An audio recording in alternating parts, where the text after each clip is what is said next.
तो हाजिर हूं दोस्तों आपके लिए एक नई कानूनी जानकारी के साथ। हमारे संविधान के आर्टिकल 19 में किसी भी नागरिक को यह अधिकार दिया गया है कि वो देश में कहीं पर भी जा सकता है, घूम सकता है, निवास कर सकता है। लेकिन ऐसा नागरिक जिसके खिलाफ ये साबित हो जाता है कि उसने कोई अपराध किया है, तो उसको उस अपराध में दी गई सजा के हिसाब से 1 दिन की जेल से लेकर उम्र कैद या फिर फांसी तक की सजा दी जा सकती है। और इस दौरान संविधान में दिए गए उसके कई सारे अधिकार भी उससे ले लिए जाते हैं। लेकिन जब तक उसके खिलाफ कोर्ट में यह अपराध साबित नहीं हो जाता तो उसको बेल पर रिहा किया जा सकता है। और किसी अपराधी को बेल पर रिहा किया जाना है या फिर नहीं, ये दोनों पक्षों से सुनवाई के बाद जज साहब के कानूनी विवेक पर डिपेंड करता है और उनकी मर्जी होती है कि वो आपको बेल देते हैं या फिर नहीं। आइए आज जानते हैं वो 4 महत्वपूर्ण केसेस जिनमें जज साहब भी बेल देने से मना नहीं कर सकते।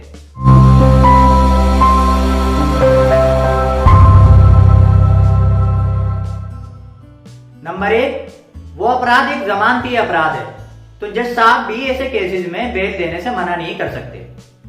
और दूसरे मैं आपको बता दूं, वो केसेस जिनमें 10 साल से कम की सजा होती है, उनमें पुलिस को अपनी जांच रिपोर्ट, जिसको हम चार्जशीट या फिर चालान भी कहते हैं, 60 दिनों के अंदर कोर्ट में फाइल करनी होती है। और ऐसे ही वो केसेस जिनमें 10 साल से ज्यादा की सजा है, तो पुलिस को यह रिपोर्ट 90 दिनों के अंदर फाइल करनी होती है। अब सपोज कीजिए पुलिस 60 दिन या फिर 90 दिनों के अंदर अपनी ये रिपोर्ट कोर्ट में फाइल नहीं कर पाती है और इस दौरान अपराधी अगर जेल में था, तो अब बेल पर रिहा होना उसका अधिकार हो जाता है और कोर्ट भी उसकी बेल रिजेक्ट नहीं कर सकती। और तीसरे, मान लीजिए जिस केस में उसको गिरफ्तार किया गया है उसमें दी गई सजा का आधा टाइम वो जेल में गुजार चुका है।